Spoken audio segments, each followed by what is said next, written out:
אני גולנצ'יק, כשהוא לא צריך להילחם, הוא לא נלחם, אין כוח.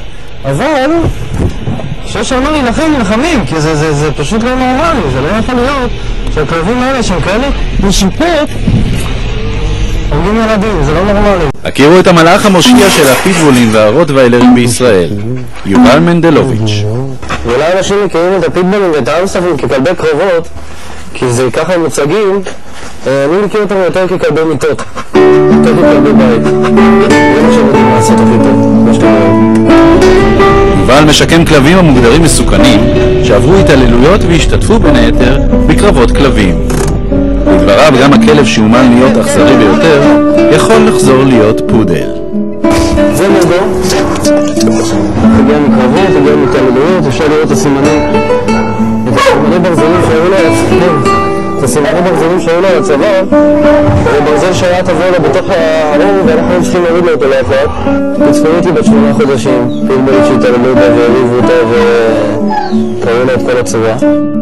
קיבלנו דוד ארגנטיני מרב עם אמריקן פיטבול, משיקה, שעבר התעללות והזנחה, ועכשיו הוא בשיקום, הוא נראה טוב. תראה את הלסת שלו. כן, לסת מאוד חזקה, לסת מאוד גדולה, אבל כמו שאתה רואה, אם אתה באמת נושק, זה מה שהוא יודע לעשות, הוא יודע נושק, גם אם הוא נושק בעבר.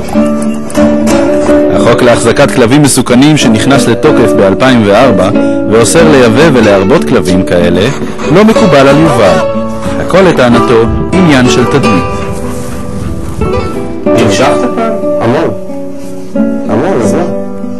אבל זה לא בגלל שאני רוצה לתקוף אותו, בסך הכל הם מפחדים. אתה בא פעם ראשונה, אני כדי שישב בכלוב שחור במשך 4 שנים, אתה תראה אותו עוד מעט, בטח שנשאף אותך, אבל בסך הכל אומר לך, בסדר, באת לקחת אותי, באת להציל אותי, מה שאתה רוצה, אבל תדע, שאני לא פראייר.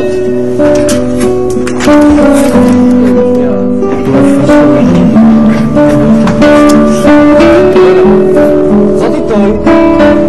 אתה רק אחד והם כל כך הרבה, אתה לא תוכל להציל בחיים את כולם. עד היום מצאתי מעל 360 פיטבולים.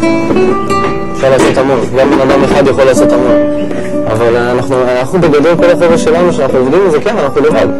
כי אתה רואה איך אנחנו חיים, אתה רואה מה אנחנו עושים, אנחנו בונים פה כל מיני דברים, כל מיני כלבים מדברים שאנחנו מוצאים, אין לנו עזרה, אין לנו פשוט ניתן לנו את הגב, להגיד לנו בסדר, יש לך את התגובות, יש לך את הגישה, יש לך את דעת הציבור פה שרוצה שתשקם אותם, לך על זה.